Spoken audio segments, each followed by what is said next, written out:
Salam sejahtera, my boys and my student. This video, we continue with Unit 10. Pengurusan kewangan secara beretika menjamin keharmonian hidup. Of course, kalau kita ada financial management yang bagus, of course we will have a happy life. It's not how much you make. Bukan berapa banyak you untung, bukan berapa banyak you dapat gaji, tapi how you manage your financial is the key to become very happy in your life. So ada persoalan di sini, adakah anda mempunyai perancangan pengurusan kewangan? At this moment, kalau you cakap you tak ada pengurusan kewangan, it's okay. You still have time to learn, because you belum ada sumber kewangan yang tetap yang terbaik lagi. So, cadangan nilai untuk chapter ni ada 5 as usual: kesederhanaan, bertanggungjawab, rasional, berdikari dan kerajinan. Alright, we turn to the next page. Pengurusan kewangan merupakan tindakan merancang pendapatan dan perbelanjaan secara berhemah dalam kehidupan seharian agar keperluan dan kehendak dapat dicapai secara efisien. So financial management is about how to manage your income and expenses in a good way, secara berhemah. Okay. Pertama kita akan go through dalam page 138 ni, sumber kewangan yang diperoleh secara beretika. Sumber kewangan, where do you get the money? Dari mana dapat duit? Pertama, kalau you bekerja, you akan dapat daripada gaji, salary. Okay. Seterusnya ialah if you are good and have a lot of money, you invest to certain places, you get saham yang diiktiraf. Saham tak dapat duit, tapi dividen atas saham tu you akan dapat duit. Okay. Sewa, you ada properties, you ada hartanah, you ada apa lagi, you ada studio, you ada apa-apa yang boleh untuk disewakan. So itu adalah one kind, satu jenis pendapatan, sejenis pendapatan. Okay. Upah ni saya samakan dengan gaji lah. Upah dengan gaji ni same thing. Bonus adalah, bagi pandangan saya, ialah tambahan kepada gaji. You bekerja, you ada gaji. Okay. And then maybe company make a lot of money atau ada keuntungan yang berganda pada tahun tu, company bagi you bonus.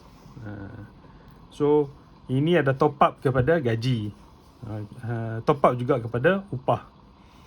So next thing is dividend. Dividend adalah macam ni lah saham. Saham, daripada saham bukannya sumber kewangan. Saham is we put our money in that bond ataupun saham. Saham bukan kewangan, sumber kewangan. Tapi dividen daripada saham ini adalah sumber kewangan. So kalau nak kata saham ni sumber kewangan, saya tak setuju. Sebab you kalau tak ada duit, macam mana you nak beli saham? So you kalau tak beli saham, macam mana you nak dapat dividen? So actually sumber kewangan ialah dividen. Pelaburan hartanah, ni ada cross dengan ni, sewa. Okay. Because you ada pelaburan is saham, and then hartanah is properties. So kat mana ada dia punya ni? Bukan saya nak kata buku teks ni salah, tapi tak berapa tepat lah ni. Benda ni tak berapa tepat. Pelaburan is saham, hartanah is properties. From these properties you get the sewa.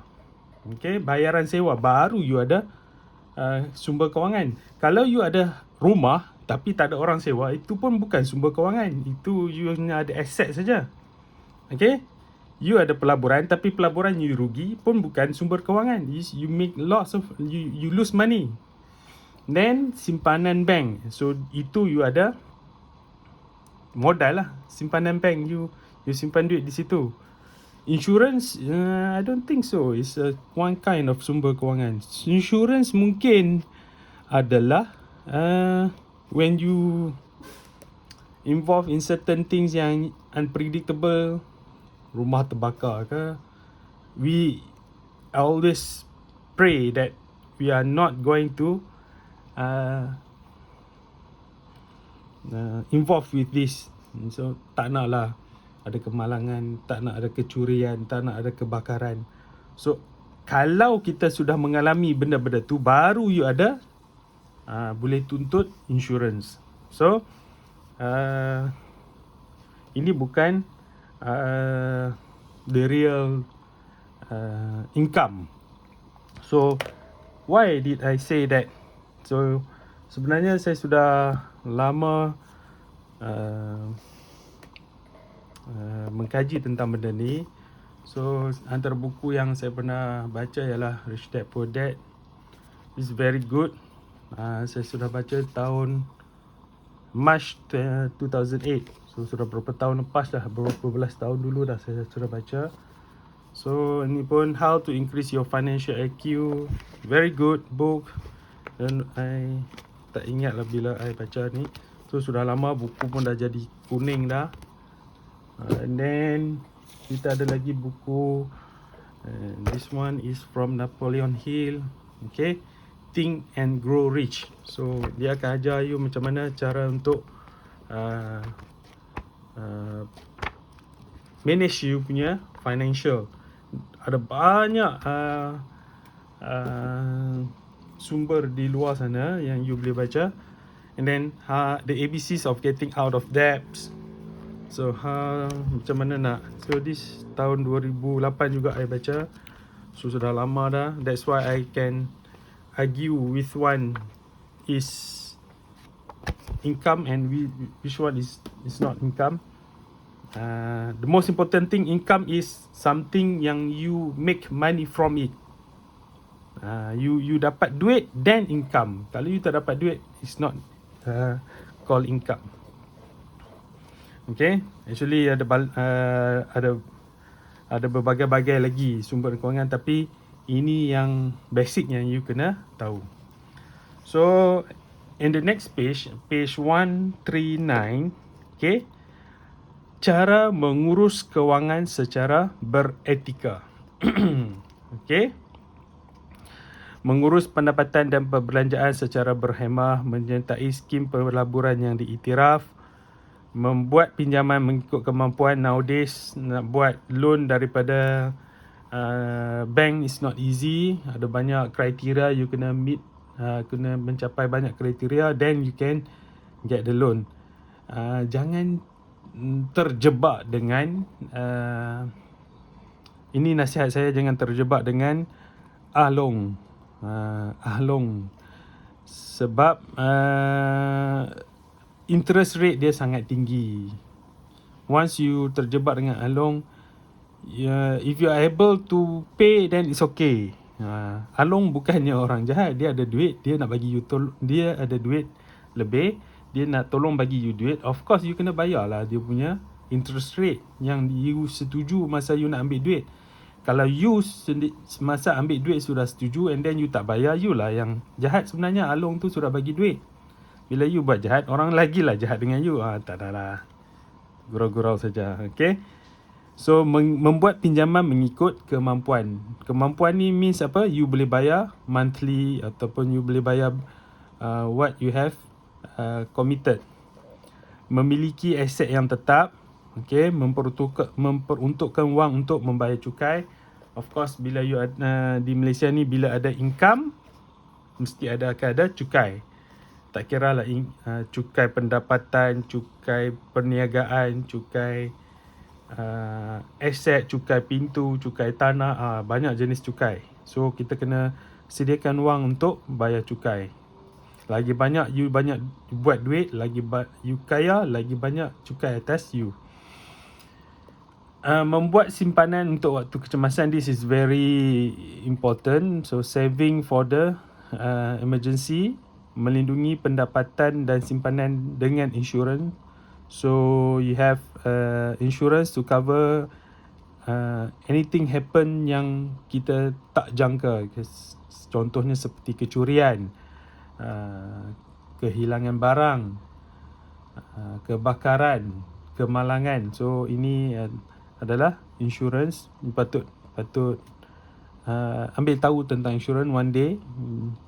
Membuat bayaran pinjaman secara konsisten. Once you dah buat pinjaman, once you buat loan, you have to pay it consistent. Okay. Merancang kewangan untuk simpanan hari tua. Di Malaysia kita ada satu badan dinamakan KWSP, Kumpulan Wang Simpanan Pekerja, di mana kalau tak silap saya 9 atau 11% daripada income you akan disimpan every month. Let's say you making 10,000, so 1,100 sebulan tu memang disimpan dalam KWSP untuk simpanan hari tua. You simpan 1,100, company akan bayar lebih lagi daripada tu. Company akan bayar 1,300 macam tu lah. Membuat tabungan lebihan pendapatan dan tabungan jangka panjang. Okay, ini adalah secara roughly secara cara menguruskan kewangan secara beretika. Cikgu nak bagi komen sikit tentang ni. Sebenarnya ada macam-macam preference yang you boleh tengok. Maybe ada orang sangat sedikit berbelanja, buat simpanan yang banyak. Ada orang yang sangat sedikit menyimpan, spending money too much.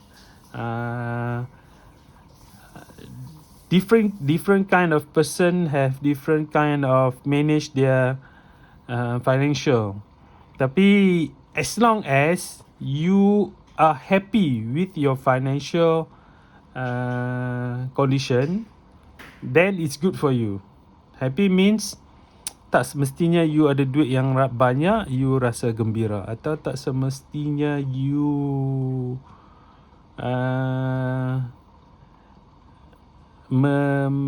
menyimpan ataupun ada hutang yang banyak you rasa gembira. It depends on you. Tapi selepas ni kita akan go through kenapa benda ni sangat penting. Sebab pengurusan kewangan ni banyak bergantung kepada who is your mentor. You tengok siapa, you tengok who you follow. Macam mana you nak manage you punya duit. Okay, nowadays there's a lot of not only financial punya consultant, tapi ada wealth consultant nowadays. Banyak bank sudah sediakan wealth consultant. Dia akan membincangkan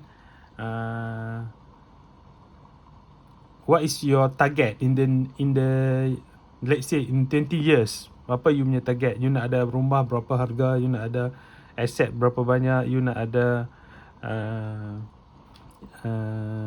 investment dekat mana. So ada wealth consultant sekarang, banyak ada wealth consultant you boleh cari. Tapi one thing is, this is financial management is very very important in your life. Sangat-sangat penting. I have read this book since 2008. Masa tu you baru umur berapa saja. Okay. Yalah, buku ni ada cerita macam income, expenses, your asset, your liability, whatever it is. Cash flow is very important. Cash flow means you are not stuck. You ada duit untuk buat everything you need every single month. Okay, and that's all for part 1 unit 10. Saya rasa banyak saya sembang dekat sini. Saya seronok untuk sembang bab ni. Okay, nanti kita jumpa lagi dengan part 2. Sekian, terima kasih.